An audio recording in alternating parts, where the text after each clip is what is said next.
abrir a máquina.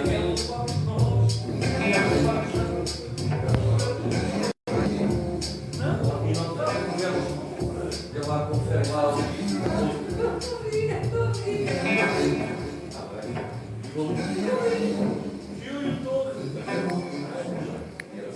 isso será do espera aí, será da.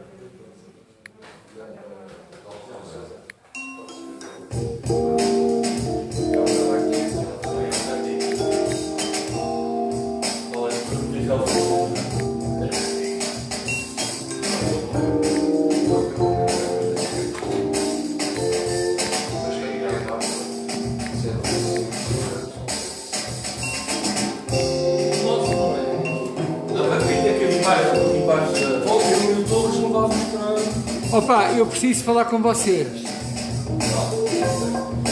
Viu a resposta? Ela viu do Do Alexandre, é por isso que eu preciso falar com vocês.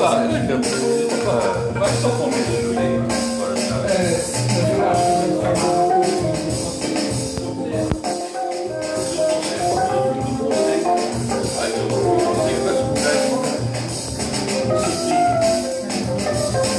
Bora aqui. Muito gasto aqui.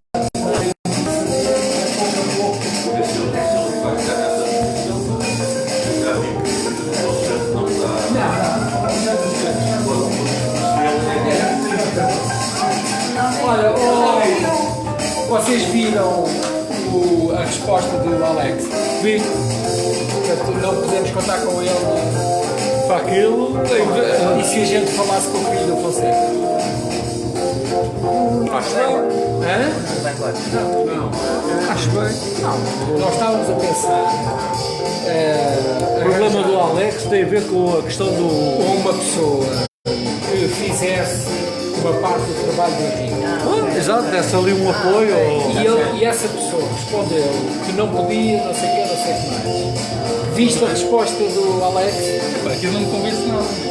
Não, eu acho que é de falar, aquilo não convence. A mim convenceu-me completamente. A mim convenceu, porque o gajo não está Não está interessado. interessado. E a gente falava com o filho do Fonseca. Eu acho que é uma boa alternativa. Quer cá e tal. Tem essa vantagem. O que é que tu achas? Acho que sim. E outra coisa, em relação ao Gimba. O Gima não vi mais nada além daquela E ele resposta. eu acho que é de guardar para o outro ano. É, exatamente. Foi inflação. Mas quem é o Gima? O gajo dos Afonsinhos Condados. O gajo é muito bom. Quem? Os Afonsinhos Condados. Já fosse enxotar, conheço, ele não me está a ganhar. É o... Pá, ela não sabe o que é. Eu sei, alguém deixou aí que eu ouvi. O quê? Dinheiro, era do não sei quê. É meu! Não, não ouvi alguém dizer deixa-me este dinheiro que eu não sei o quê, acho que é um... Pá, tá o famoso dinheiro que não sei o quê, pá.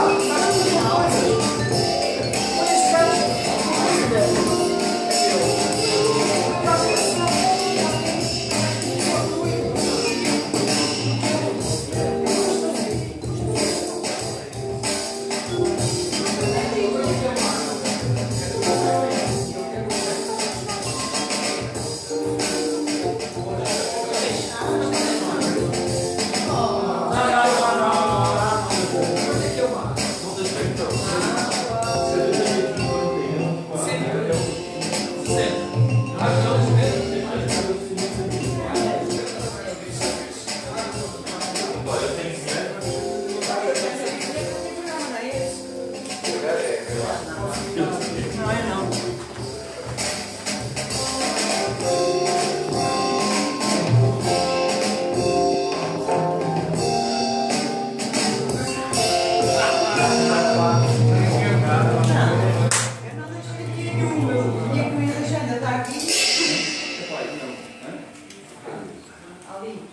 É assim, eu tenho as entradas, eu vou fazer o primeiro bloco.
Oh.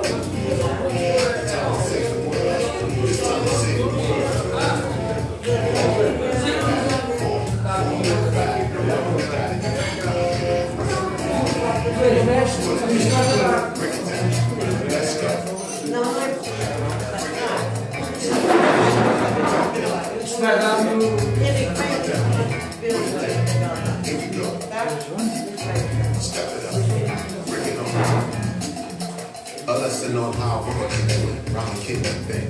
With 3 minutes of change to get the power out. Jazzing away in the cap, what you do about it? Change the range, new concept. Straight to something they never saw it coming. We've been at this course a long time ago. Full contact, and we got it. Take it away, take it away. So this fact is collective action. It's a great opportunity. You need something new, relax me. Next century, future, musically, explore brand new land, also living. Understand, we don't follow the format. Format, get more than that. Never the same thing again to put a stop to that. Something that you can't feel. Around the world. You know that the system ready. Come on, we bring it in. Yo, take a listen. J-A-W-T-A-N-O-P.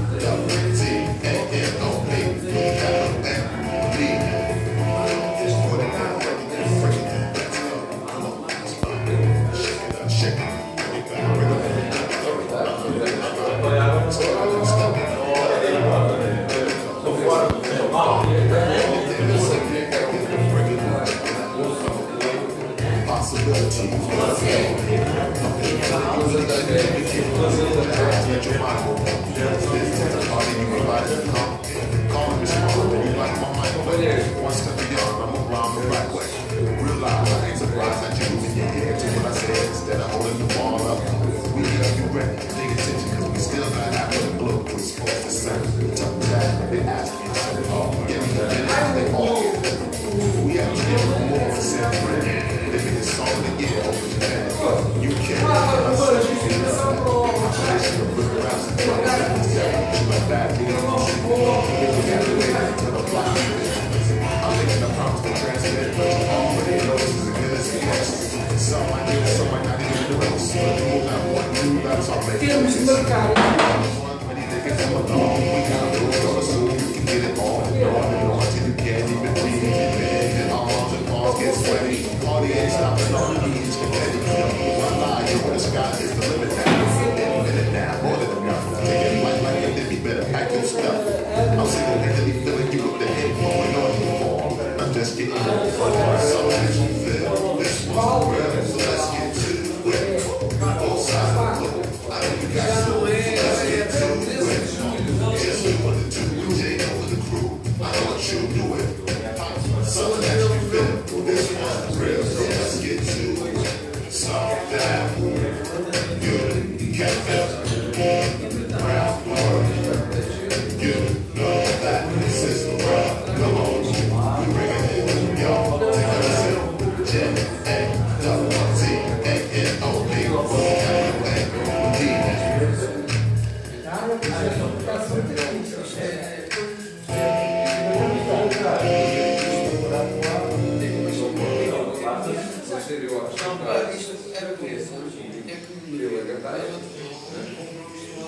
Vai ser um a falar sobre o livro e eu tenho do caminho. É esta malta dar abandonados do bar é um problema. É.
Olá, Joana, tudo bem? Olá, Sandra. Estás bem? Bem aparecida. É melhor quando sabes. Já são 10 horas. Já te contactaram, Sandra? Nós todos. Tesoureiro.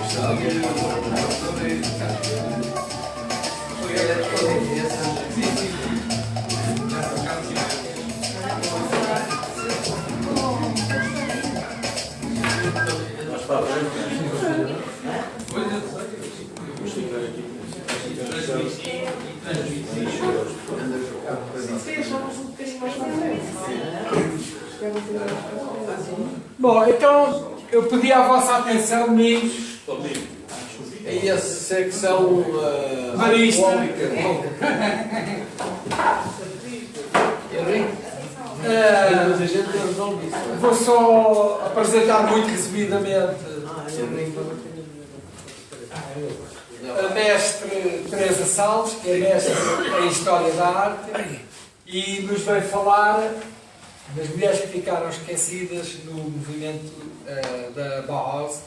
Foi um movimento extremamente importante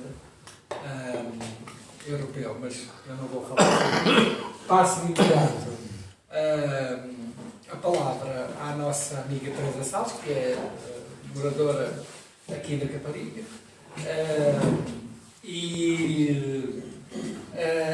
Enfim, desde já anuncio que, como sabem, hoje é a última conferência antes do verão, portanto, para nós o ano começa em setembro, trabalhando em anos letivos, isto é uma universidade, e portanto, esta é a última conferência antes do intervalo de verão, em que nós basicamente estamos mais dedicados com o cinema ao luar, que vai decorrer ali na Praça da Liberdade. Mas na próxima semana, terça-feira, ainda vamos ter uma conferência conjunta da Res Pública, coordenada ali pelo Renato Ribeiro, distinto economista da Costa da Caparica, e da Universidade Popular, em que vamos ter aqui uma colega, uma professora da Universidade Central da Venezuela, em Caracas, que está cá em Portugal e vem falar sobre a experiência dela e a visão dela, que se considera um pouco exilada nestes tempos, e portanto temos a oportunidade de ouvir a visão dela do que está a acontecer na Venezuela. E depois temos o LAL, na última terça-feira do mês, como é costume, com Paulo Moura. com um livro interessantíssimo, Uma Casa em Cabul. Mossul. Também Camiul. Mossul. E é lá perto. É mais perto. E que é um jornalista que alugou uma casa e viveu em Mossul, passando por Cabul. Não passou por Cabul nada. A pensar em Cabul. Mas que é uma experiência que vamos ter aqui também de viva voz. Finalmente, só lembrar-vos que tem a última edição de Notícias da Gandaia, o melhor jornal do Conselho da Almada. Certeza. Não há hipótese. Não há hipótese. Mas que é um jornal que, por mérito próprio, se afirmou neste Conselho, que, como sabem, é um deserto.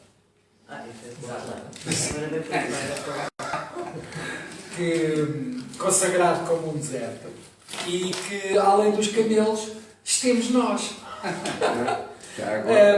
Já agora acrescentar que no domingo próximo vai haver o lançamento de um livro pelas edições Gandaia, que é o livro O Búzio Límpico. Até vai haver uma edição de um livro da Gandaia. É verdade, é uma grande verdade.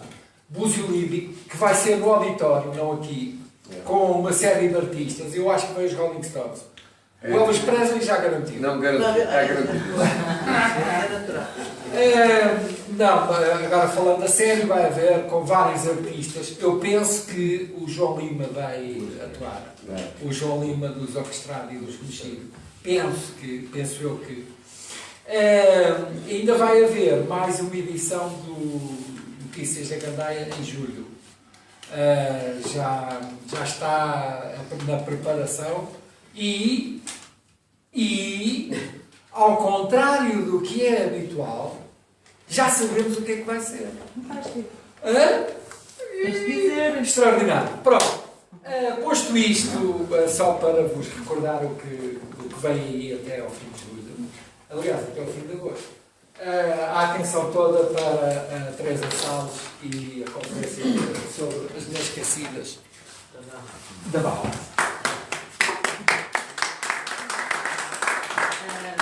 Muito boa noite a todas e a todos. Há mais de 20 anos que eu tenho trabalhado a Bauhaus, que é uma escola de artes e ofícios alemã, que inaugurada em Weimar em 1919, em abril de 1919, faz agora 100 anos. Além de me terem sempre interessado pela parte, por aquela escola, tudo o que se lá passou pela grande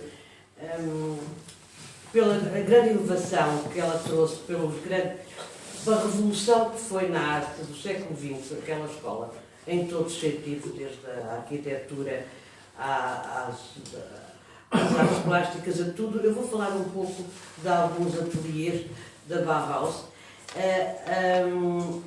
Essa escola teve muitas mulheres e há uma coisa que eu também tenho trabalhado agora há uns 10 anos. Tenho trabalhado com as memórias de mulheres. Tenho feito levantamentos de histórias de vida de mulheres, tirar as mulheres da invisibilidade e inseri-las no processo historiográfico é uma das minhas paixões. E como na Bauhaus, por muitos anos que eu tenho trabalhado a Bauhaus, as mulheres praticamente não apareciam, acho que é a altura de resgatá-las do anonimato e dar-lhes voz e nomeá-las. É por isso que este trabalho se centra nas mulheres que ficaram esquecidas. As mulheres da Bauhaus ficaram esquecidas. É só uma homenagem a muitas mulheres que ali trabalharam e que ali estudaram. Epá, e agora não consigo passar isto. Isto não anda. Espera lá, pronto. É que A setinha. É a setinha, pronto. Para a frente e para trás. Esta é das vagas icónicas da Bauhaus, que é a cadeira Kandinsky, toda a gente conhece, porque a cadeira posteriormente é que vai começar a ser comercializada e a ser divulgada uns anos depois. E trouxe uma brochura, esta era a brochura da propaganda, portanto isto é na década de 1920, fizeram esta brochura assim. Eu trago aqui a brochura original. O original não. Uma cópia, como é que isso se chama? Flyer. Sim, é um flyer desdobrável. Não, é um desdobrável, mas é igual. O desdobrável está igual ao que foi feito na altura. Portanto, é um facsimilado do que foi feito, só que os nomes são diferentes. Portanto, como vêem, em 1920 eles faziam isto. Eles e elas. Portanto, a cadeira Kandinsky, Kandinsky foi um dos professores naquela escola. É engraçado, porque uma das oficinas que há na Bauhaus é o teatro. E aqui está uma mulher com uma máscara para despersonalizar a despersonalização da pessoa, para só terem em conta a cadeira em si e a roupa, os sapatos extremamente modernos para os nossos tempos. Acho que isto é incrível. O que eu digo aqui é que me associo às comemorações do centenário da Bauhaus, que quer dizer causa da construção. A Escola de Arquitetura e Arte promoveu o funcionalismo e da qual saíram figuras incontornáveis da história da arte do século XX. É um pequeno contributo a algumas das mulheres que lá trabalharam e que ficaram esquecidas. É por isso necessário nomeá-las e dar-lhes visibilidade. A Bauhaus foi uma escola de artes e ofícios fundada no período que medeia as duas grandes guerras. É uma escola inovadora que está na gênese de uma nova forma de encarar a arte na sociedade. A arte abstrata em consonância com as novas ideologias. A arte como um social de bem-estar social. Eles, quando trabalhavam, não trabalhavam para o lucro, não trabalhavam para o mercado, trabalhavam sim para um bem-estar social. Gropius, que é um dos fundadores da Bauhaus, era utópico. Thomas Mann, para ele, era o seu paradigma político, era um social-democrata, digamos, mas sempre achava que que a arte devia estar ao serviço do bem-estar e do povo, digamos. Quando não era arte para o povo, é uma arte de bem-estar social e não se dedicar unicamente a filosofar como o Thomas Mann. Era necessário meter as mãos na massa. Portanto, é isto que é um dos pressupostos da Bauhaus. Ela teve duração de 14 anos, 3 sedes, Weimar, Dessau e Berlim. E outros tantos diretores. Em Weimar nós encontramos o Gropius como diretor. Em Dessau, em 1926, que é inaugurada a escola, que é a escola, no fundo é a grande escola da Bauhaus, em Dessau. Eu já vos depois explicarei porquê, e que vais ter à frente o Hans Mayer, e em 1930 sai para Berlim e vai estar à frente o Mies van der Rohe. Esta utopia foi reprimida pelos nazis, que a apelidavam de ninho de comunistas, e que produziam arte degenerada. Foi encerrada em 1933 com o advento do nazismo. A escola foi fundada, como eu já disse há pouco, pelo arquiteto Walter Gropius. É inaugurada em abril de 1919 na República Democrática de Weimar, que tinha acabado de ser proclamada com uma Constituição altamente democrática. Os futuros mestres da Bauhaus foram acolhidos nesta cidade industrial com simpatia do governo a braços com problemas habitacionais, para albergar os muitos operários que aqui se instalaram. Havia necessidade de construir rápido e a preços mais económicos. É uma revolução na arquitetura que vai começar aqui. Eu agora vou passar aqui. Esta Bauhaus que está aqui é a de Dessau, que é aquela que foi construída mesmo por Gropius quando a sede passou para Dessau. Que é mais emblemática e que agora, só por uma curiosidade, no centenário, eles em Dessau fizeram um carro, um grande carro, e fizeram a Bauhaus por cima do carro, como é que se chama? Uma carrinha, é uma Bauhaus. Fizeram a Bauhaus tal e qual, e aquilo anda em rodinhas pela vila inteira, ou cidade, não sei se Dessau é uma cidade, que é engraçadíssimo, e lá por dentro tem os ateliês todos como existiram à época. Eu vou só aqui dar 2 exemplos de conjuntos habitacionais construídos pela Bauhaus. O primeiro, da esquerda, é de conjunto habitacional que foi feito para Weimar. É evidente que isto já foi construído, mas é este aqui o que estão a ver, é um dos conjuntos habitacionais. Há muitos, mas este é um dos. E do lado direito é o Pica-Pau, não é o Pica-Pau, é o Papagaio Verde. É o bairro que se chama Papagaio Verde em Berlim, que ainda existe atualmente em Berlim com esta aparência. Este papagaio verde, e também há uns bairros em Dessau, foram considerados mais tarde, no final dos anos 80, 90, pelos arquitetos e pelos urbanistas, como poluidores visuais, digamos, como feios, nós estamos a ver aqui o papagaio verde, estamos a lembrar do pica-pau amarelo lá de cima do Monte da Caparica ou outra coisa. Faz-me lembrar isso. Diziam que isto era para desfiavam as cidades. Ora, temos de ter em conta que estes conjuntos habitacionais, principalmente o papagaio verde, eram feitos para albergar massas de operários e que era preciso construir, e eram casas pré-fabricadas, foram das primeiras casas pré-fabricadas a serem feitas.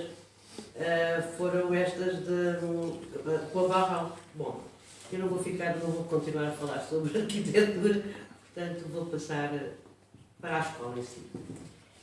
A escola em construção, porque a escola também estava em construção. A escola baseava-se num processo educativo pedagógico que se baseia no experimentalismo e na criatividade, engloba todas as atividades artísticas numa nova arquitetura, reunindo todas as disciplinas, a escultura, a pintura, as artes aplicadas e manuais, sem fronteiras, entre arte monumental e artes decorativas. Isto pode ser lido no manifesto de proclamação desta escola revolucionária. Nós estamos, como sabem, nos anos 20 estamos na era dos manifestos. Faz-se manifestos por tudo e por nada. E a Bauhaus tem uma enormidade de manifestos. Só li os manifestos de Bauhaus uma quantidade de tempo. Mas estão sempre a proclamar os seus valores. Os seus fundadores acreditam na possibilidade de uma nova sociedade. Tendem a reassociar a arte e a sociedade não através do mercado, mas através da produção para a indústria, coordenando a conceptualização formal com o projeto industrial. Isto é, eles acreditam no artesanato.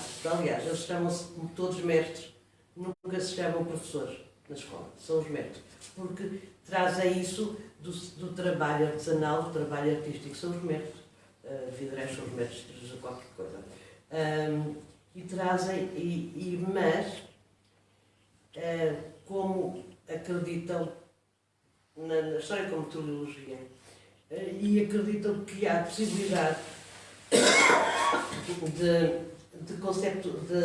que a indústria seja regeneradora do homem e que seja através da indústria que se faça um processo de uma sociedade mais justa e mais ampla.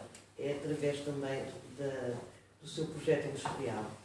Utilizam a tecnologia industrial para a produção de objetos de uso cotidiano, que se querem funcionais, mas que não abdiquem da sua qualidade estética. É muito importante nunca abdicar disso. Era uma escola também internacionalista que albergava entre os seus fundadores figuras cimeiras da arte do século XX. Paul Klee, suíço, Vassili Kandinsky, russo, Moholy Nagy, húngaro e entre outros. Também a frequência do ensino nesta escola estava aberta a alunos de todo o mundo. Uma das frases mais emblemáticas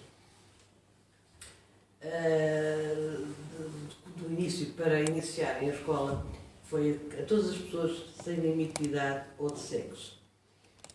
Não foi a primeira escola de artes na Alemanha. Existiram outras, mas sem dúvida foi a melhor, dada a qualidade do ensino ministrado por professores. Mestres, como eu já expliquei porque que eram mestres, porque é que se chamavam mestres, como Paul Klee e Kandinsky. Era uma escola pragmática, deixou muitos testemunhos escritos. É muito importante, porque hoje os arquivos da Bauhaus são imensos. É um edifício, por acaso, podia ter tirado o slide para mostrar. Os arquivos são enormes e deixaram os testemunhos escritos, bem como um enorme legado de obras produzidas num curto espaço de tempo. Não foi a primeira escola superior mista na Alemanha, mas todavia os requisitos fraternos de admissão, o nome dos professores atraíram muitas alunas e alunos, interpeladas pelo folheto promocional a todas as pessoas sem limite de idade ou sexo, cujos conhecimentos sejam considerados suficientes pelo Conselho dos Mestres da Bauhaus. Durante a Primeira Guerra assistiu-se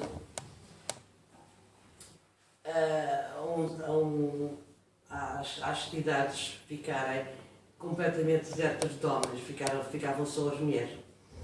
Os homens saíam para a frente de combate e as mulheres ficavam na retaguarda. O que é que acontecia? Elas tinham que necessidade de trabalhar para sustentar a família e também para o esforço da retaguarda da própria, para o esforço de guerra, isto é, para os armamentos, isso.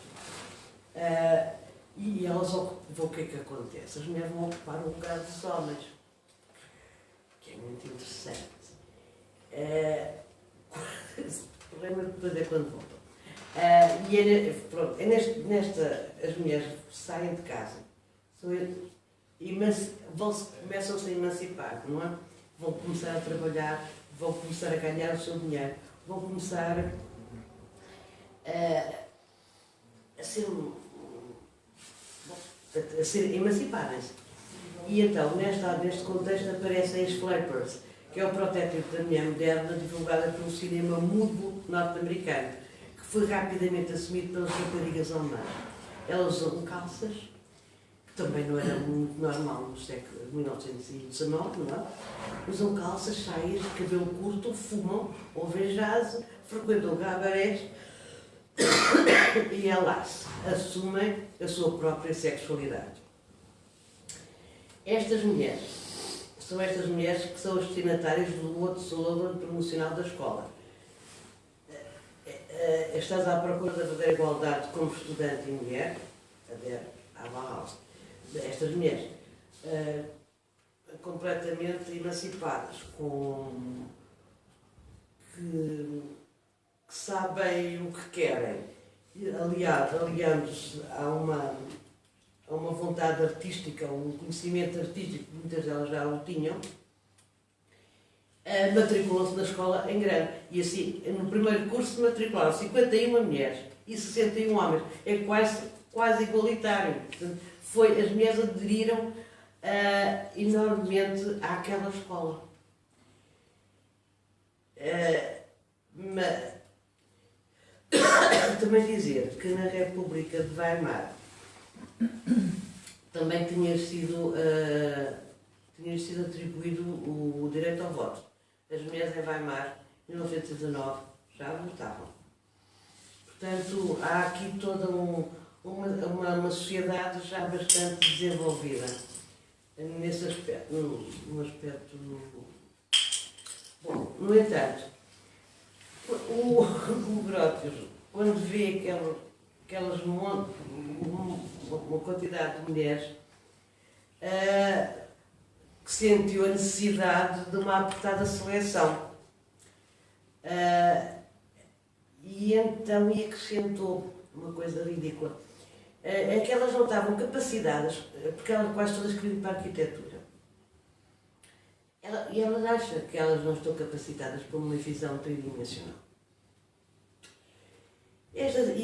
E na seleção que fazem, eu vou dizer mais ou menos quais são as oficinas que há na Bauhaus. A Bauhaus, o curso começa por um curso de um ano em que eles têm teoria da cor, teoria da forma, pelos Kandinskis e administrado pelos Kandinskis, pelos Klees, pelo Fenninger, por vários mestres. O que acontece? Acontece que a partir desse primeiro ano passa-se para os workshops e começa-se a inserir as mulheres e os homens nos vários ateliês. Os ateliês são o ateliê principal arquitetura, o principal mas não tem arquitetura, metais, tipografia, de metais de tipografia, a de cerâmica, a da carpintaria, a da tecelagem e temos também o ateliê do teatro. Porque esta escola tem tudo, tem teatro feito por eles, também tem auditórios, grandes auditórios, fazem apresentam grandes concertos, apresentam, fazem jazz, tocam jazz, fazem ali tudo e têm camaradas e dormem lá. É uma escola com tudo. Mas, então, o que é que eles acham? Há aqui duas destes ateliês, só há duas para este conjunto de mestres que estava a selecionar estas candidatas, só havia dois ateliês onde as mulheres podiam trabalhar. Eram de selagem, claro, e na carpintaria, na cerâmica, porque o resto estava vedado, não é? Estava vedado porque não havia tridimensionalidade nenhuma para a arquitetura. E não havia para os outros, não havia nada. Pronto, era isto. Elas eram todas empurradas, principalmente para a tecelagem, que é uma coisa engraçada. Agora vamos ver aqui esta fotografia que eu acho fabulosa. Na inauguração do edifício da Bauhaus em Dessau. É evidente que quando, mas isto vai-se, paulatinamente, vai-se modificando um bocado também o estilo. Esta fotografia é de 1926, que foi quando foi inaugurado aquele edifício que eu mostrei há bocado, da Bauhaus em Dessau, que eu vou mostrar, também mais a ver. Eles estão no telhado, está aqui, este, eu não sei, o Grópios é o que está a fumar chapéu, o outro ao lado que está meio desgalha, que é o Kandinsky, atrás está o Poncli, e depois só temos aqui, tem o Lux, não vale a pena dizer os nomes dos outros, o Mavalienari também está aqui, só temos uma mulher, é a única mestre que existe, que é da tecelagem, não é? É Gutas Stolz, que é a única mestre que tem... que consegue ser mestre, porque os outros são todos homens, estão nos ateliês todos e mais alguns, e aquela, pronto, e muito sofreu para lá chegar. Agora queria-vos mostrar, como disse há bocado, os cabelos curtos, as calças, o ar, saia curta, e aqui estão elas na escola, a subir as escadas da Bauhaus de Dessau para o seu ateliê de selagem, não é? E temos aqui também uma foto do Hux Fenninger de uma aula de selagem em 1928. Isto fez parte do portfólio de 9 anos da Bauhaus, que foi uma exposição em que elas fizeram uma exposição que foi feita para comemorar os 9 anos da Bauhaus e foi feita este portfólio. Isto foi é daí. Agora quero falar um bocadinho destas mulheres. Nenhuma delas foi com vontade de ir para a tecelagem. Para a tecelagem. Elas iam todas encantadas pelos professores e queriam, para a arquitetura, elas queriam ir para qualquer lado, mas não para a tecelagem. E de por cima não sabiam rigorosamente nada de tecelagem, nem de bordado, nunca aprenderam. Elas foram empurradas para ali. Esta Gunta Stoll teve que estudar por fora, teve que tirar um curso de bordado tradicional, para aprender pelo menos como é que se fazia, porque nem sabiam, elas não tinham a mínima ideia como é que se mexia naquilo, como é que se mexia nos teatros, como é que se mexia nisso tudo. Teve que aprender bordado tradicional e as formas convencionais de tecelagem para depois poder inovar. Teve um trabalho muito árduo, mas entretanto, com aquilo que aprendeu e com aquilo que aprendeu do bordado e da tecelagem tradicional, aquilo que tinha aprendido nos ateliês com o Kandinsky e com o Klee, principalmente com o Klee, porque o Klee tem uma forma de de desenho muito filiforme e que,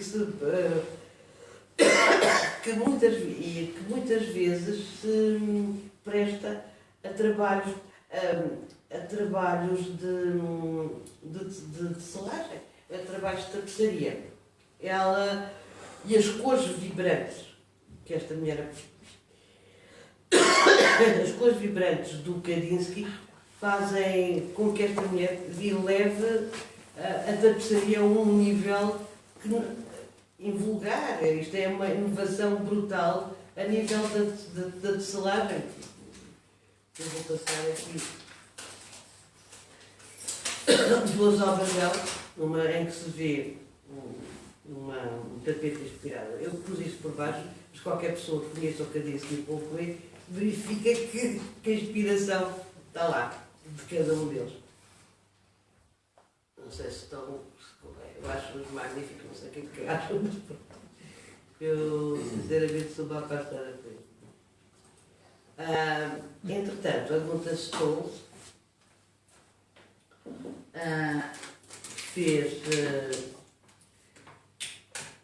confeccionou uma quantidade de cobertores que foram feitos especialmente para as camaradas dos alunos, para não sei, que está ali do lado esquerdo, na imagem, são de lã. Pode poder-se-á dizer que não estão muito longe dos cobertores que se fazem atualmente. Agora, temos aqui a versão da cadeira Kandinsky. Esta cadeira é uma cadeira tubular. Quando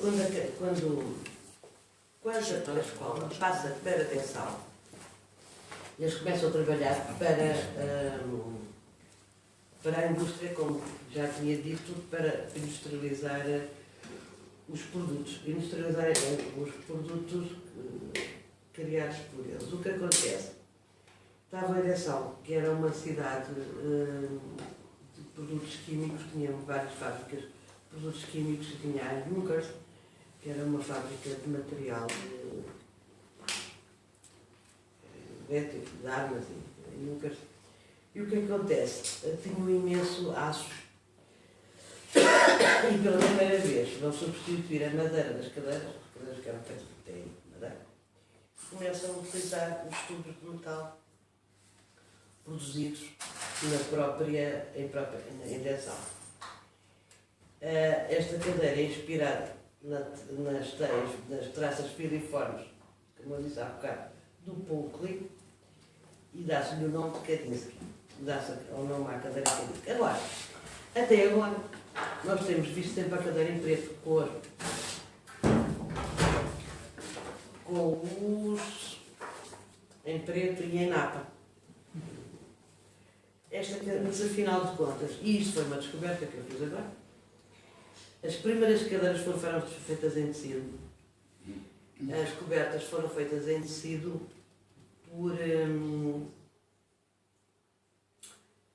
pela Gunther Stolz, que projetou em 3 cores diferentes, laranja, azul e amarelo. No entanto, o Conselho dos Mestres achou, por bem ou por mal, que as cadeiras não deveriam ter cor, mas sim serem em preto, serem feitas aqui em napa. Portanto, tirando todo o protagonismo à Gunther Stolz. Queria só dizer que, relativamente a esta cadeira, que também teve um tratamento experimental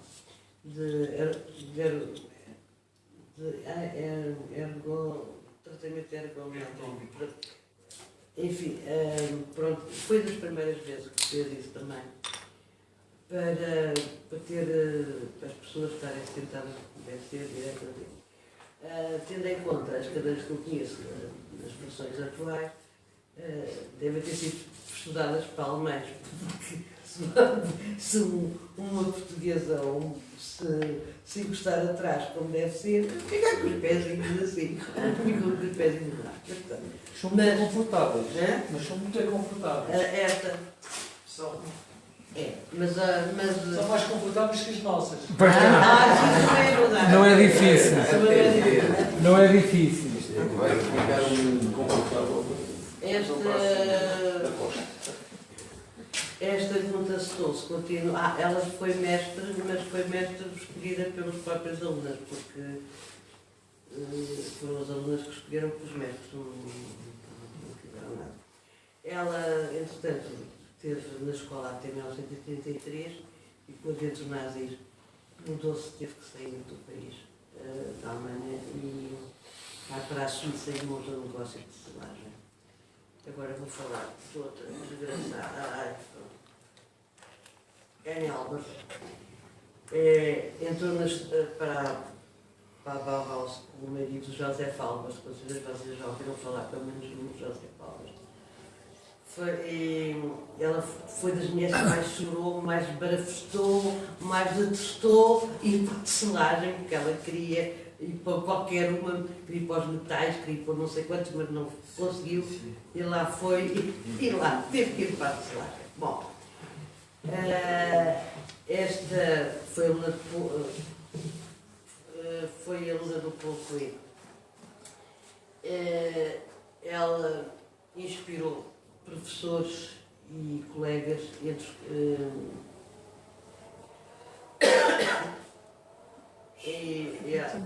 não interessa, eu vou dizer, portanto, ela como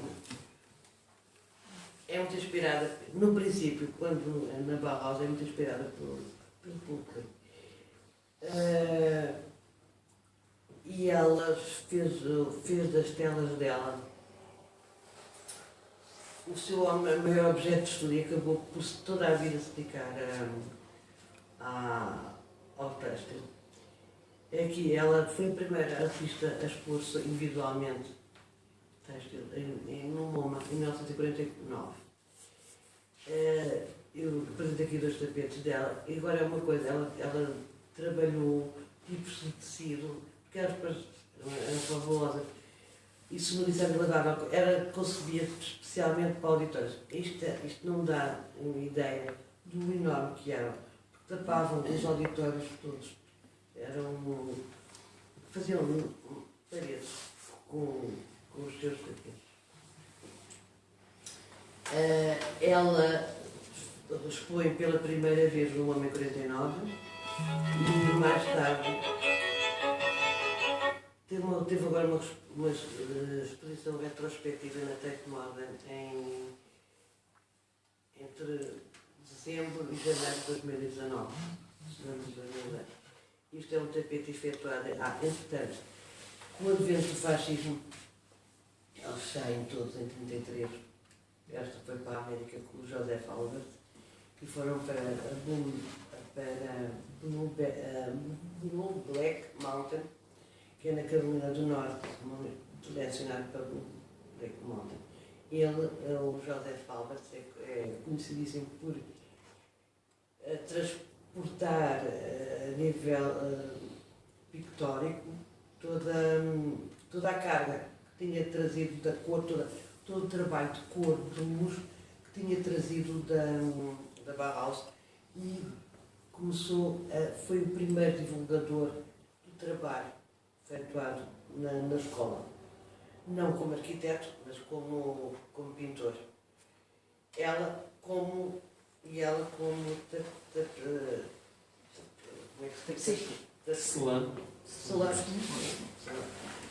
muitas das coisas que ela faz têm a ver com as obras também do marido, têm a ver com a Bauhaus em si. Neste tapete que está aqui, ela nos anos 60 fez umas viagens com o marido ao México, é inspirado nessas viagens. De qualquer forma, para mim isto é um quadro de Lúcio Fontana, mas pronto, dizem que é a inspiração nos tapetes do México, mas pronto, não sei quem conhece Lúcio Fontana, gostaria que me falar comigo, gostaria que falasse comigo. Esta é uma Elizabeth Cadol, esta foi a única. que não se importou nada de ir para a tecelagem, entrou muito nova para. Chegou a Weimar com 18 anos e foi uma das grandes artistas textas. Esta fotografia que está aqui, está aqui, não há nenhum crash, não é? Eu acho que esta mulher tem um ar moderníssimo, mais avant-garde possível. É lindíssima. Eu acho que é lindíssima. Em 1929. Ela entrou em Weimar com 18 anos, é filha de arquiteta, de uma arquiteta. E dedicou-se unicamente e apaixonadamente aos tapetes. Portanto, aqui há muitos tapetes dela. Agora temos aqui a Marguerite Wildenheim. Fez parte do primeiro curso da Bauhaus em Weimar 19. Teve de lidar com a resistência dos mestres para ser admitida no workshop de cerâmica. Por fim, acedeu à oficina, onde conheceu um marido companheiro naquela oficina. Eu também gostava de dizer que eles quase todos casaram uns com os outros. Portanto, há aqui uma quantidade de casais.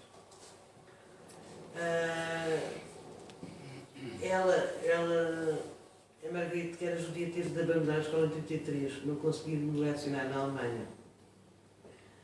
Ela e o marido partiram para a Holanda e em Coreta conseguiu permissão para emigrar para os Estados Unidos, enquanto o marido integrou o exército alemão. Anos sem se verem, mais ou menos certo, acabou em divórcio. Nos Estados Unidos, tal como o casal, Albert se integrou a uma comunidade de artistas, continuando sempre a trabalhar como ceramista. Não em Bloomberg Mountain, mas na zona da Califórnia. E isto para mim é uma frase fabulosa. Ela, depois daquela separação do marido e do marido do sionista, ela dizia, eu acho que esta frase é lindíssima, não confio nos homens. Bulos e potes nunca terão de desiludir. Este é um serviço de cerâmica feito a Bauhaus por ela. E um bolo de chá em pasta de porcelana. Há uma diferença entre o material. Trouxe estas duas. Agora, há uma bucha. Entrou para a Bauhaus em Weimar em 22. E foi para a oficina de selagem, não é? Pediu transferência para a oficina de carpintaria. Curiosamente foi aceita. Porquê? Ela foi aceita porque ela se interessava-se pelo design para crianças. Não se interessava por móveis grandes, não é? Era para crianças.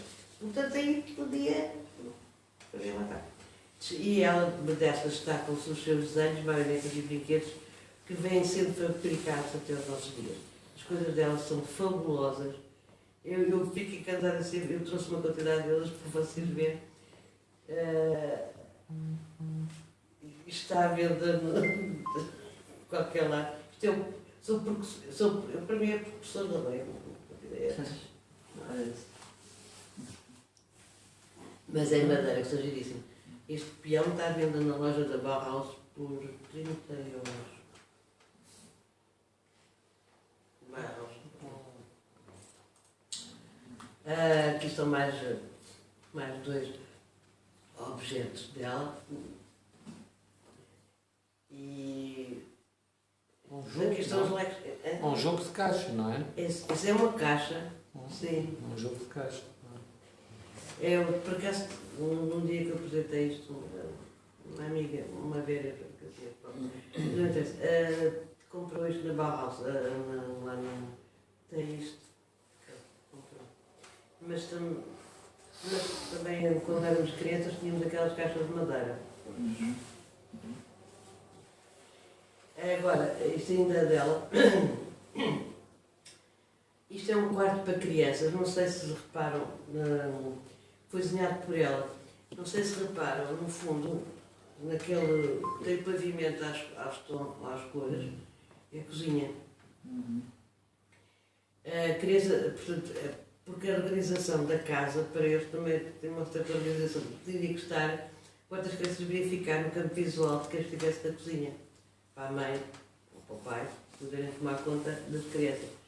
é uma solução para as famílias que não tinham acesso a trabalhadoras domésticas. Temos de ter em conta que nesta altura as famílias mais ou menos, como posso, tinham todas criadas e montes de empregados. E eles trabalhavam, quando fazem as casas para as pessoas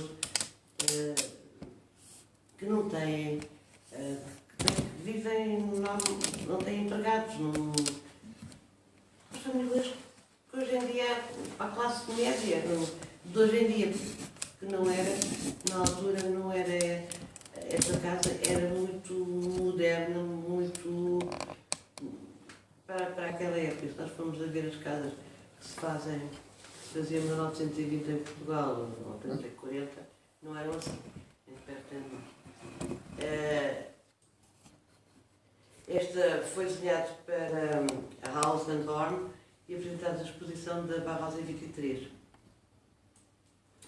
Também trouxe mais esta, que ela conseguiu desenhar umas coisinhas, mais umas coisas que é uma escreveria e que esta foi fotografada por a Lúcia Moholinari. Eu estou a dizer isto porque é outra das mulheres que também não aparecem, mal se conhecem e a quem lhes aconteceu várias coisas. Estas mulheres nunca foram faladas durante muito tempo, quando eu ia estudar a Bauhaus, eu nunca não as conhecia, nunca tinha ouvido os nomes delas. Bom, tirando esta era a única, mas só disto, porque depois já explico aqui. Ela foi para a Bauhaus e durante o ano foi mestre da oficina dos metais. Ela conseguiu. Ela rebelou-se por não ter acesso à oficina dos metais. E uma Moholinari, que era responsável por este departamento, acaba por reconhecer um talento único e Brandt substitui durante um ano, com um trabalho redobrado, entrou para esta secção onde não existiam mulheres. E a vida deve ter sido tão negra que ela só lá teve um ano à frente daquilo. À frente do outro e aquilo deve ter sido muito mal. Ainda por cima não lhe reconheceram, nunca tirando este serviço de chá é desenhado em café, pronto, da Bauhaus, do lado esquerdo. E vocês conhecem com certeza estes cinzeiros e esta chaleira que são lindíssimas, que tem inox e prata de baixo. Estão comercializáveis agora naquela loja, da Alex. São caríssimas, pronto. Atualmente estão, na altura não eram, mas agora são. Enfim, pelo menos mantém. Mas eram muito à frente. É incrível, eu acho que tem um design. Eram muito à frente. Muito à frente, não é muito à frente. Ela queria ir para ali e foi. E agora vou-vos mostrar aquilo que eu. Este candeeiro. Toda a gente tem um candeeiro destes. O candeeiro foi feito por ela. Foi concebido por ela, este candeeiro. E toda a gente, durante toda a minha vida, eu sempre julguei que este candeeiro tinha sido feito pelo coletivo da Bauhaus. Porque tiraram-na sempre, porque invisibilizaram sempre a senhora. Aquela chaleira sempre disseram que era da Mariana. Agora o candeeiro não. O candeeiro era da Bauhaus. Nunca com o nome dela. Era um candeeiro feito para as casas que eles construíam, não é? E é outra coisa, porque uma coisa muito importante é a iluminação. E toda a Bauhaus, há montes de candeeiros da Bauhaus, muito fabulosos. Porque até 1920 os candeeiros eram pesadíssimos e faziam, davam pouca luz, criavam sombras nos tetos, nas paredes. Este é aquele candeeiro que é focado. E chega aos nossos dias, pronto, não se pode dizer mais nada, o candeeiro tem 100 anos, pronto. E desenhado por uma mulher. Desenhado e concebido por uma mulher. Pronto, é isto que eu acho muito importante. Pronto, ela também foi fotógrafa e experimentalista e dedica-se a uma fotomontagem dela própria. Agora vamos a esta. Temos a Lili Rasch. Foi considerada, essa grande mulher, ao lado de Miss van der Rohe. Em 30, entra para a Bauhaus com Miss van der Rohe, com o qual trabalhou durante 13 anos. Foi consultora e colaboradora de muitos projetos atribuídos ao arquiteto e tornou-se a primeira mulher a ser professora do Departamento de Arquitetura. É assim, a arquitetura estava vedada às mulheres. No tempo do Gropius, isto portanto, já estamos em 1930 e já tinha-se passado pela era do Hans Mayer, que era um comunista, que esteve em Dessau, e passamos ao Miss van der Rohe. Aqui já havia uma abertura maior e as mulheres já podiam aceder ao ateliê de arquiteto. Agora,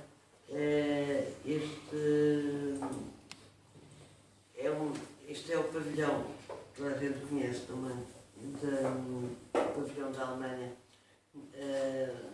na exposição de Barcelona. Foi construído pelos dois. Agora, o Miss van der Rohe, a seguir a 33, com o encerramento da Bauhaus, continua a trabalhar na Alemanha, mesmo em colaboração com os socialistas.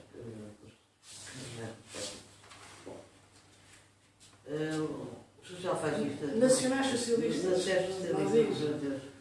Nacionais socialistas. O que acontece? O que acontece?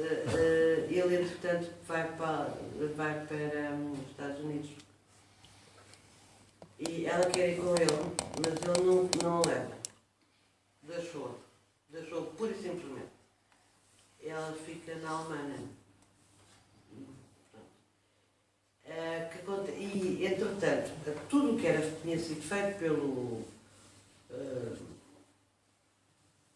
Miss van der Rohe, portanto, o Miss van der Rohe, além das casas, conserva as casas, os edifícios, ele mobilava com esta cadeira Barcelona, que toda a gente conhece, e o BRNO, e outras que já vou mostrar mais alguma coisa.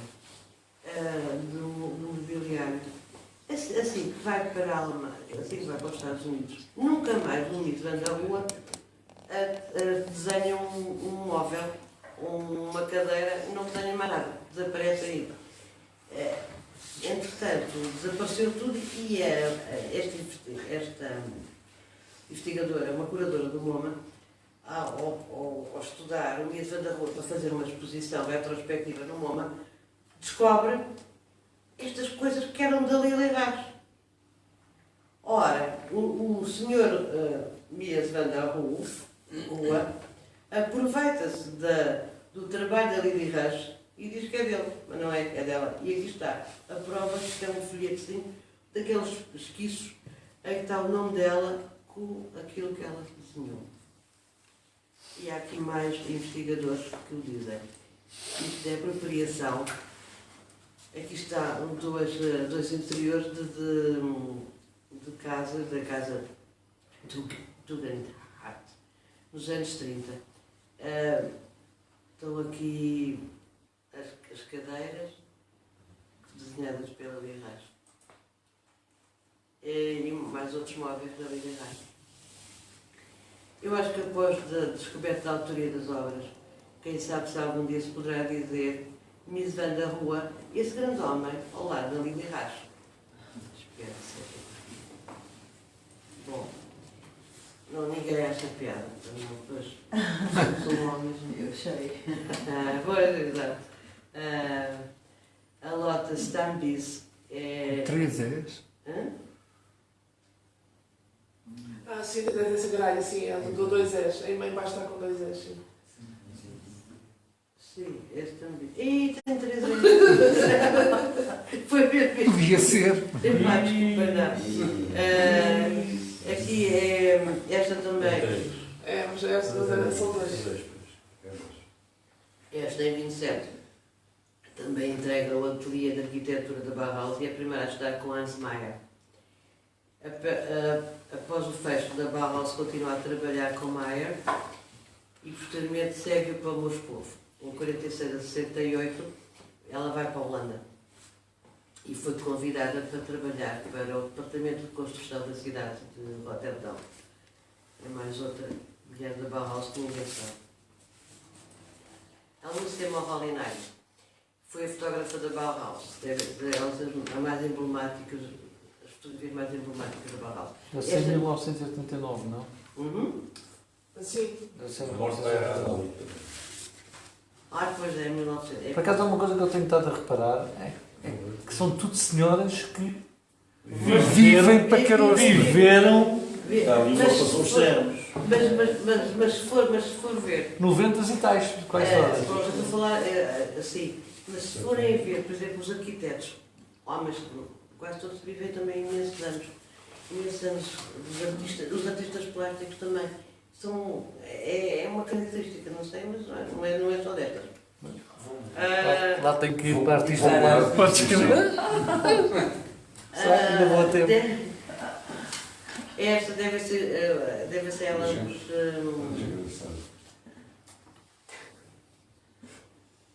Esta Lúcia Moholy-Nagy, ela não foi aluna da escola. Ela foi a primeira mulher do Moholy-Nagy e andava por lá e tirava fotografias. E tirou as fotografias todas à Bauhaus e eu fui mostrando, quando mostrei alguns produtos da Bauhaus, eu disse que a fotografia da Lúcia Moholy-Nagy, tenho sempre cuidado de dizer que a fotografia é dela. Ela mas passou a vida inteira, este Patrick Rossler é um investigador alemão e que saiu agora com um livro, que saiu agora mesmo, este mês, a partir deste mês, de Pat Hudson, que é Pioneer Women, que são as mulheres da Bauhaus. Esta mulher, e ela fala nisto, portanto ela diz, segundo ele, esta mulher passou a vida a tentar recuperar os negativos que lhe foram ocultados. Um dia falou com o Gropius, entrou em contato com o Gropius, já estava o Gropius, era professor em Harvard, o Gropius também foi para os Estados Unidos. E ele disse, não tem nada, os negativos são meus, tu ofereceste-me, tu ofereceste-me, não tinha oferecido nada, o trabalho era dela, não tinha oferecido nada. Não, isto é meu, portanto, o edifício é meu, portanto, isto tudo me pertence. Isto é muito interessante a forma como as pessoas se movimentam.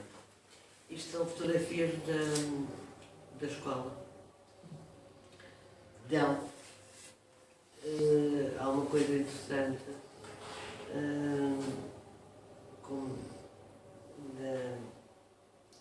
na arquitetura deste edifício da escola, que é esta casca de parede em casca de vidro. Hoje é normal encontrarmos isto, mas estamos em 1920.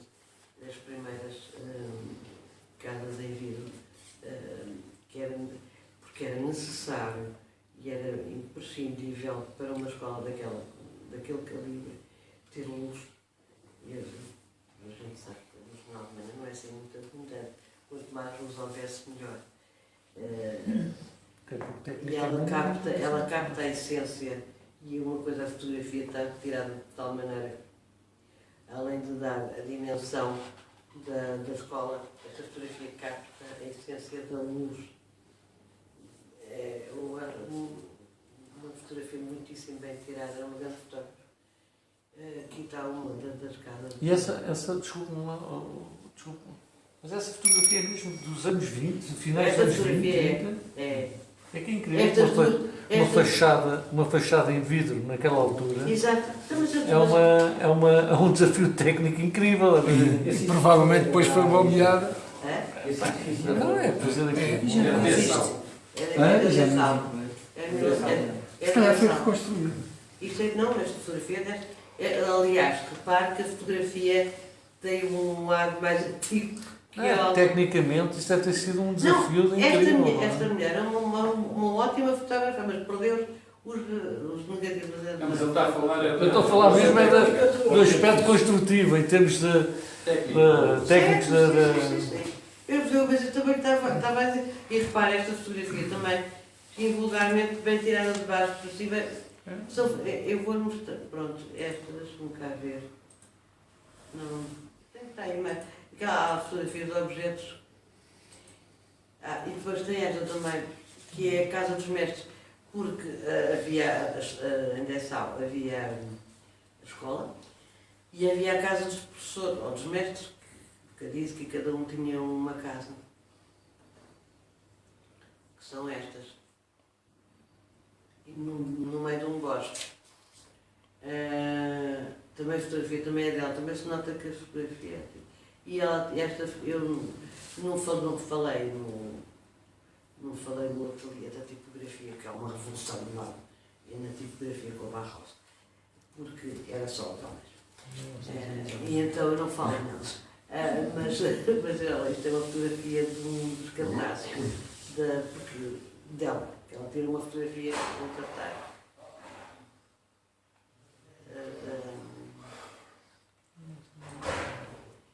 Agora, esta também, a Gertrude Harum, entrou para a Barros, que queria começar a fazer arquitetura, foi disso, e enviada para a oficina de fotografia.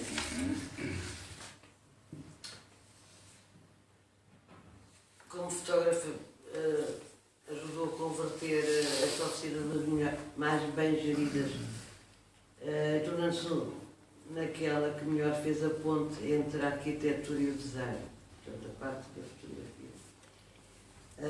Esta é uma série de autoretratos teatralizados de 1930. Eu acho que aqui há qualquer coisa de flavor. Há aqui qualquer coisa de cinema mudo norte-americano desta época. Eu acho que aqui há uma coisa. Esta mulher também casou com um arquiteto do gabinete de arquitetura, depois segue durante uns tempos e depois desaparecem os dois completamente. Eu esqueci-me de dizer que uma daquelas mulheres. Mas das mulheres que falou todas, há ali uma que é uma bruxa, aquela dos bonecos de madeira. Ela morreu em 44 num raid alemão, num raid aéreo em Frankfurt. É talvez aquela que faleceu mais, que morreu mais cedo, mas pelos vistos não por causas naturais. Não, para naturais, não para morte, coitada. E foi aquela que se continuasse a fazer bonecos, não sei, a Lego não existia, com certeza absoluta que ela ia continuar a fazer brinquedos interessantes. O Teatro Bauhaus existiu entre 21 e 29. As mulheres também trabalhavam aqui nos figurinos, também como faziam roupas de design de roupas como esta que está aqui. Além de fazerem isso, levavam ao palco todo o tipo de teatro experimental e de vanguarda. Portanto, isto era só uma nota para falar também de um ateliê importante da Bauhaus. E pronto, muito obrigada e acabou. Finito com várias mulheres.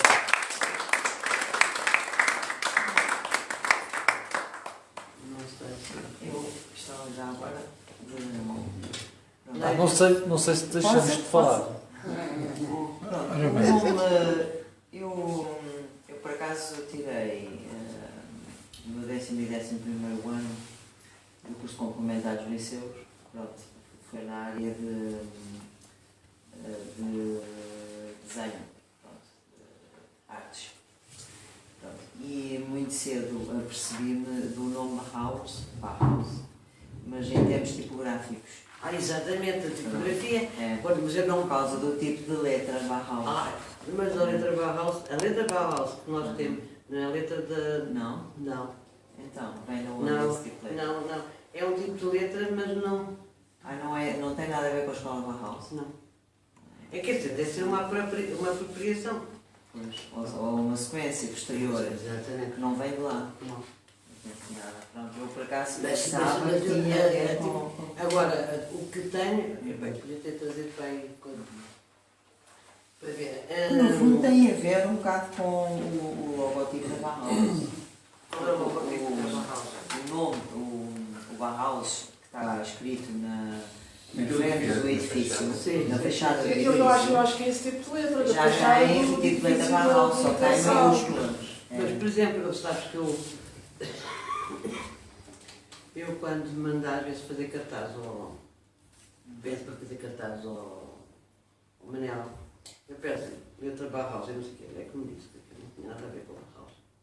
Não, mas se Se for for aí à ao fachada, primeiro slide. ao primeiro slide, da fachada do edifício, eu sei qual é o tipo de letra Bauhaus, digo já. Mas por acaso sempre pensei que fosse daí.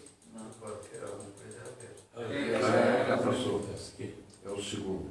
É isso é Bauhaus. Mais ou menos esse Isso tipo é de Bauhaus. letra. É o tipo de letra. Mas eu maiúsculos. Eu Porque também é caracterizado pelos redondos. Pelos redondos. Mas nós Mas pode haver variações. Exato. Gostamos de ver a tipografia, deixa-me cá ver. Viu aquele cartaz, deixa-me cá ver agora. Há um cartaz.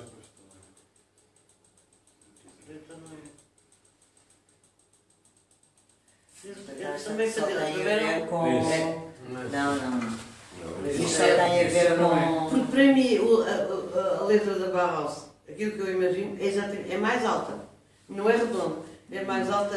Mas é assim, mas este cartaz é de Weimar, é de 23. É. A outra redonda pode ser a seguir, já a partir de 26. Olha, eu não vou. Porque dessa obra é 26. Até ali os S já tem a traça do Bauhaus também. Mas a São mais letra de cima quadrados não. aqui. Não. Aqui são. Mas pronto, pelo que eu sei sobre o tipo de letra Bauhaus, que sempre deduzi que estivesse ligado à escola, mas pronto, pelos vistos pode ser uma situação condutora seguinte. Porque há repare bem, tudo o que eu mostrei aqui, acho que mostrei um leque bastante diversificado de produtos daquela escola. Aqueles altamente inovadores, as pessoas seguiram, não é? Já não falam de arquitetura, são grandes mestres, são grandes arquitetos. Sim, também o salto da tipografia para o decálogo. Repare, há aqui aqui há um trabalhar das diagonais. Começam-se a trabalhar, por exemplo, mas aqui começa a trabalhar as diagonais, que era uma coisa que não era muito trabalhada. Depois também tem a ver aqui com o DS Fields, aquele construtivismo russo, e tem a ver com o construtivismo do DS Fields. Eu nunca sei dizer a palavra, que é aquele movimento holandês. Há aqui várias entre o... Bom. Diga. Eu gostaria de fazer uma pergunta ou duas. Primeiro, eu não entendo nada de alemão. E eu deduzi que o Haus, do Bauhaus, quer dizer casa. Né? Agora, o Bau. Bauhaus é construção. Não, é construir, é verbo, construir casa. Mas aqui literalmente é isso. Casa da construção, é a tradução.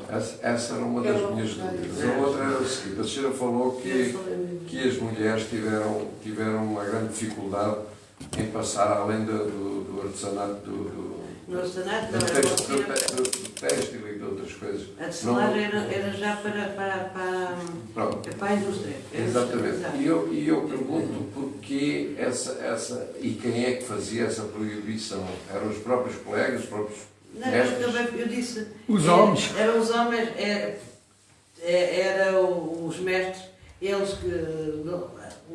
Eles próprios dentro da Bauhaus. Exato. Faziam essa distinção. Sim, porque as mulheres, estamos em 1920, nós sempre fomos inferiores, como se sabe, ainda continuamos a lutar pela igualdade de género, e naquela altura era muito duro, e elas não tinham... A tridimensional. Não tinham uma visão tridimensional. A visão tridimensional era tanta que ele até roubou os negativos à Molinari. Isso é que era uma visão tridimensional. Mas é esquisito ele ter os negativos. Não é. Porque quando fechou. Mas porquê é que eles tinham. Porque o que é natural nos fotógrafos é ser os fotógrafos a ter o negativo. Como é que se diz? Quer. Então vamos. Isto foi o que eu pensei. Ai, como é que se diz? Revelar. Eu não sei se é assim. Ela vivia com o Bob Night. Era casada com ele. E separaram-se na altura, no final da Barrosa. E ela casou com um comunista e foi para os Estados Unidos. E foi para os Estados Unidos, foi para a Rússia. Depois, se quiserem, eu sei mais ou menos a história da vida dela. Casou com um comunista. Mas não é o livro do Vaz. E entretanto, o Moholy-Nagy ela deve ter saído e ele se calhar ficou com aí está, pois. Isto é uma questão de casamento. Claro. E com os negativos. Mas, de facto, sendo uma escola de conceitos revolucionários, especialmente em termos de futuro, como é que se compreende esta ostracização, não é? Não é. Agora vou defender os homens. Nós estamos em 1920. Exatamente. Olha que estás em direto. Está muito à frente, não é? Tu vê lá o que é que dizes sobre os homens. Tu estás em direto. Estás em direto. Tu a defenderes os homens. Não, estou a defender os homens. Há uma questão de mentalidade. É o sinal do mentalidade, eles para já viram-se abraços. Eu não estou a defender nem perto nem longe. Mas vêm-se abraços com 51 mulheres para 61 homens. Nunca pensaram ter tanta mulher, não é? Fizeram a chamada. Fizeram uma chamada pelos panfletos, não é? Sim, pronto, é evidente que sim. Elas faziam coisas incríveis, mas não estavam. A cabeça também não. Eu acho que nós temos um erro de paralaxe. Nós agora olhamos para trás e não temos a consciência do difícil que foi. O que foi chegarmos até à relativa. A relativa igualdade agora. Não é igualdade. Pois, eu lembro-me perfeitamente. Ainda há pouco tempo falei nisto. Eu lembro perfeitamente quando pela primeira vez foi permitido às mulheres às raparigas entrarem de calças no liceu. Portanto, é uma coisa muito recente. Não é? Agora já pedem a elas para. Mas foi mais ou menos a mesma altura, Ricardo, mas foi mais ou menos a mesma altura em que permitiram aos homens entrar na universidade sem gravata. Exatamente. Portanto, quer dizer. Não quer dizer. E repara, e elas aqui já usam calças. Em 1920. E vi depois.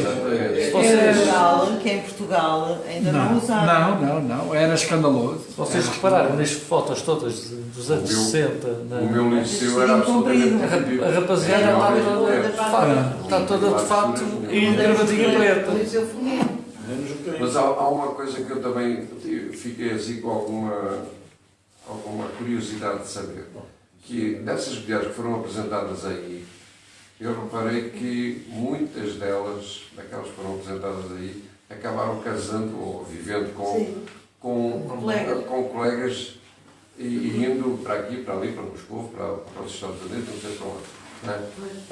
Dá a sensação que elas, mas foi a sensação que eu fiquei, que era o caminho natural para conseguirem a tal igualdade, talvez. Não tem nada a ver com igualdade. Isso não tem a ver com igualdade, tem a ver com o nazismo. Esta altura. Umas eram judeus, mas eram judeus. Outros eram progressistas, outros eram comunistas. E tiveram que fugir. Só para dizer que as próprias escolas foram sendo fechadas pelos nazis. Os nazis fecharam a escola em Weimar, por isso é que tiveram que fugir da sala, mas os nazis estavam sempre sob constante perseguição. Exato. E já agora podes dizer, não é, que em Weimar, este ano, em abril, foi inaugurado um novo museu da Bauhaus. Pois, que num eu não centenário, tenho imagens do Museu e da que, Bauhaus. mas eles fizeram aquilo bem, porque acho que não é o museu tem vista para o campo de concentração de Buchenwald, que é ali mesmo ao pé de Weimar. Porque depois Para as pessoas não se esquecerem. Aquilo que... Mas o que é Para nunca se esqueçam. estamos a falar? Então, Tu és um comunista, pá, mas pronto. Por acaso é. Não é? eu aprendi a jogar o Monopólio quando era garoto. Ainda não paraste. Já agora, só queria dizer que todas as escolas da Bauhaus, a Joana falou em Buchenwald, a Joana, minha filha vai muitas vezes Eu vou muitas vezes a Weimar. E a escola de Dessau também ficam perto do campo de concentração. Os sítios onde eles andaram houve sempre campos de concentração. Estava a dizer, eu em 77, a minha turma de engenharia tinha 70 jovens, rapazes, e tinha duas raparigas, uma das quais tinha se inscrito ali por engano. Sim, mas, mas no teu curso, António, mas no teu curso, era assim, mas vai à mesma turma do teu curso, mas do curso de Química, e como é que era? Mas a Química sempre foi... Mas como é que era? Sim, é verdade. É verdade. Eram, no meu caso, por exemplo, eu lembro-me que havia, no meu ano de entrada, havia aí 40 e tal mulheres e havia 2 homens. Um deles nem chegou a acabar, acho que morreu lá por um canto qualquer. No meu curso de... extenuado. Imagina quem é que fazia os venenos. No meu curso de Linguística havia 50 inscritos e só 5 eram homens. Exatamente. Isso é E como um era padre, não sei se conta. Ronaldo, na escola de Santarém, eu estudei em 54 até 59. Não podia haver alunos. Não podia haver? Só tive uma única colega, que eram só filhos de funcionários. Podiam ser que estudar lá. De resto, agronomia, não é? Não, Escola Agrícola de Santarém. Escola Agrícola. Agronomia não, agronomia já havia. Na Escola Agrícola só uma única, tive lá 5 anos, uma única aula. Agora gostava de também puxar um bocadinho para o lado da, como é dizer, da forma de estar da própria escola. Será que se identificava logo desde o início, os mestres que se juntaram e que criaram a escola, já era com uma intenção política, já era uma intenção revolucionária, já era com uma intenção... Claro que sim. Vamos contrariar o que existe, o fascismo que existe. Não, ainda não havia. Na altura não. Lá na Alemanha. Eles vão para a República de Weimar, que tinha aquela Constituição altamente democrática.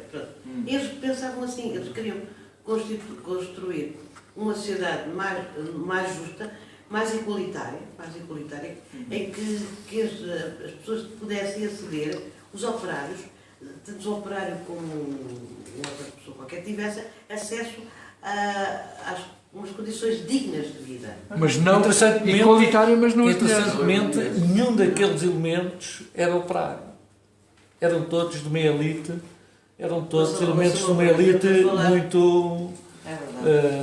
aliás, que era normal que assim fosse, não é? Desculpe lá, uma Marianne Brandt que faz estas peças, o que é isto de um operário? É um artista, para mim. Sim, é um artista, mas também tem um trabalho... Não, mas operário, mas a Teresa está a perceber, operário no sentido, repare, por exemplo, a criação da Bauhaus, aliás, e como de outras escolas progressistas e noutros espaços do mundo, não, mas esta de facto é aquela que tem maior... Então, mas havia de ser um operário... Não, mas o que eu estou a dizer com isto é que são sempre grupos de elites que têm acesso à educação e à possibilidade de criar estes movimentos revolucionários. Vamos para a política, não vejo nenhum líder. Por exemplo, o Lenin, os grandes líderes não não vêm da... Mas eu não estou a dizer isto. Têm da classe operária. Eles são líderes por isso, porque é evidente que qualquer pessoa para pensar, não pode estar a pensar na comida e na paparoca que tem que comer no dia a seguir. Jerónimo de Sousa. Alguns têm essa sorte. Olha, agora é que tu chegas. Tens falta. Não sei se podes entrar a esta hora. A estas horas. O Stalino era operário. Não, era filho de camponeses. Era camponês. Era filho de camponeses. Stalino era filho de camponeses.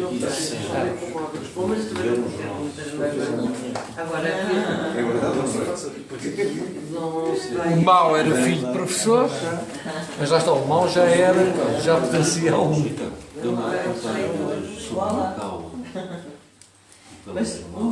Não fica já estava a ver aquele interior, aquele quarto de criança, e de facto do é telejornal da RTP. Ver aquilo nos anos 20 e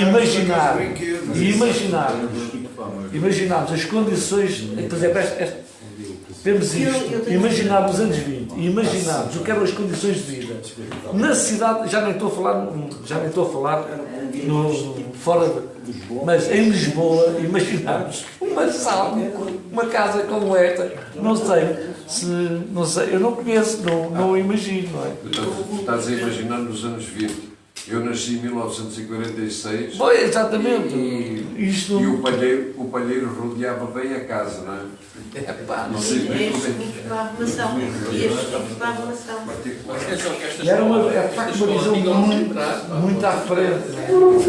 Mas não deixa de ser pertinente essa diferença entre os princípios da escola e a relação que na realidade tinham com a mulher. Eu acho que esta relação que eles tinham agora vou defender a relação que eles tinham com as mulheres era a relação. Não é tudo sexual, pronto. Não, mas a relação que tinham com as mulheres. Com as mulheres delas não poderem aceder àquelas coisas, tirar da tapeçaria, carpintaria para crianças e coisas assim.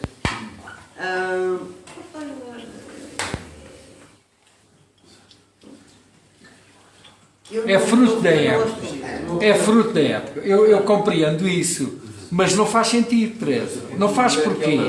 Porque nada do que eles faziam era fruto da época.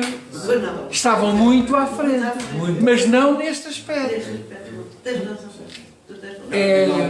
Desculpa lá, o que eles faziam não estava à frente da época. O que eles faziam era a vanguarda da época. Não era estar à frente. Estava muito à frente. Não, isso à frente não existe. Não, desculpem-me marcar aqui a vossa... É vanguarda. Não, nunca se faz nada à frente da época. Nunca ninguém está à frente da sua época. Se conseguem compreender o que eu estou a dizer, quando se fazem as coisas é a própria época. É a vanguarda da época. Não há ninguém que faça nada à frente da época. Ninguém. É por definição o que se faz é a época. É na época, é o que define a época, não é? Portanto, eles não eram vanguardistas, mas não estavam à frente. Portanto, eles fazendo o que faziam, até dentro do espírito da época, eles deviam, penso eu, mas conviver a época, ter tido uma relação ao acolhimento do trabalho das mulheres que colaboravam com eles. Mas aqui também, principalmente... Não, Pedro, eu não concordo contigo. É uma coisa que me irrita, há aqui uma coisa que me irrita, é que eles, por exemplo, nomeavam, por exemplo, a cadeira, aquela cadeira é atribuída a Brauer, e sempre ali, sempre estudei com a cadeira Brauer, Marcel Brauer. Mas nunca, pronto, aquela chaleira também sempre a vi, como da Mariana Berlando. Mas, por exemplo, há muitos de objetos que não eram objetos da Bauhaus. O nome delas ficava enterrado no coletivo. Normalmente eles é que não estavam Isso é que... Porque era de mulher, percebe? Não sei. Não acha? Porque era, não era, não havia nomeação. A dizer que os homens... isso é Por exemplo, a cadeira do Brau. Porque a cadeira sempre foi tida como a cadeira do Brau. A cadeira. Pois, ó Pedro, tu não assististe, portanto é natural que não estejas sintonizado. Então, se assististe ao que a Teresa expôs, assististe a inúmeros exemplos em que, conscientemente, vários dos dirigentes da escola sonegaram, roubaram o trabalho das mulheres, ao mesmo tempo que, conscientemente, mais uma vez, não permitiram às mulheres aceder a determinado... Bom, e isso constitui um anacronismo em relação a um grupo de pessoas que estava... Na vanguarda. Ou seja, muito à frente do seu tempo. O que é que quer dizer com muito à frente do seu tempo? Eu claro, compreendo que, uma vez que estavam naquele tempo, eram daquele tempo, não é? Mas, comparando com o resto dos criadores daquele tempo, eles estavam muito à frente. Pronto. Sei lá, não eram o zeitgeist daquela coisa.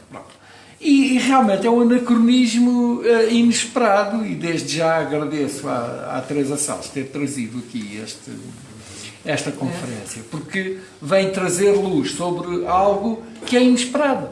Porque nós temos um grupo de pessoas que está com uma distância muito grande em termos do que se estava a fazer naquela altura, mas que num aspecto eram retrógrados. Olha, e agora descobri umas coisas. Descobri, quero conta, que a Lúcia Mahalinaghi, com o Raio dos Negativos, entrou em contacto com... Já saiu o livro do José. Então li isso. Que entrou em contacto com o Grópios quando estava em Ávila. Eu disse, não sabia dos negativos, que eram os negativos. Os negativos são meus. Disse o Mohali, disse o Grópios. São meus porque a escola era minha. Aquelas fotografias eram da escola, aquelas coisas eram da minha autoria, tinha que era. Mas isso pode ser um espólio de divórcio, né? Aquelas coisas, a casa é minha. Ela era casada com ele. A casa é minha e tal. Tu fugiste com o comunista. Há uma coisa que eu acho Fugiste com o comunista, os negativos são meus. Pronto. Apesar de poder haver movimentos estéticos e culturais de vanguarda, nós somos humanos, eles eram humanos e estamos todos... E se nós somos humanos, está para se ver. Outros não. Todos são dorminhocos. Todos somos humanos e, portanto, as pessoas não são... Não há ninguém perfeito, não há movimentos... Isso também estamos para ver. Alguns de nós somos muito perfeitinhos. Nós podemos admirar muito o Bauhaus, o modernismo da Bauhaus, do ponto de vista estético e revolucionário até do seu ponto de vista. Mas eram pessoas do seu tempo, que não viviam à frente e que estavam submetidas aos seus condicionalismos históricos, ideológicos, Tá bem, mas naquele tempo já havia pessoas muito à frente nesse aspecto. A luta das mulheres pela igualdade, pela parede, é muito dura, ou tem sido muito dura, e isto não é por estar aqui a Teresa Salles que eu estou a dizer isto. Não, mas já tinhas dito o contrário. Eu estou sempre a contradizer-me para ver se as pessoas... Não, existe... Sim, é o que eles dizem todos. Para se marcarem, para ver. É importantíssimo, porque não foi na Goia, em muitos outros aspectos também. As mulheres ficaram à sombra dos... nem sempre também. Há outros aspectos em que as mulheres... Não falas disso, não é? Pois, exatamente. O Sudar 4.0 ficou um bocado na sombra. Portanto, isto não é nada disto.